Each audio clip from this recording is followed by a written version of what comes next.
Back, Fini reacting to clear as far as Chowdhury! Oh, it's a stunner from Hamza! অসাধারণ performance বাংলার তারকা footballer Hamza দেওয়ান চৌধুরীর। ক্যাপ্টেন্সির দায়িত্বে এসে নিজের পায়ে প্রথম গোলের দেখা পেলেন হামজা চৌধুরী।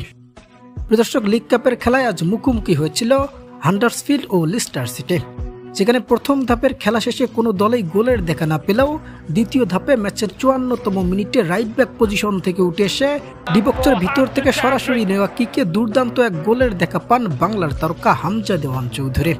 তবে পরবর্তীতে 65তম মিনিটে হামজার করা ট্যাকেলে পেনাল্টি দিয়ে বসেন ম্যাচ রেফারি, যেখানে প্রথমে লেস্টারের গোলকিপার পেনাল্টি সেভ দিলেও পরবর্তীতে আবারও সেই বল গোলে পরিণত হয়ে যায়। এছাড়াও ম্যাচের 68তম মিনিটে আরও একটা গোল করে বসে লেস্টার সিটি এবং 76তম মিনিটে আবারও এক গোলের সমতায় ফেরে প্রতিপক্ষ। ফলে ম্যাচ গড়ায় ট্রাই বিকারে, যেখানে 3-2 গোলের ব্যবধানে এবারের প্রথম ধাপের খেলায় হামজাদের হার মেনে নিতে হয়েছিল শেষ পর্যন্ত।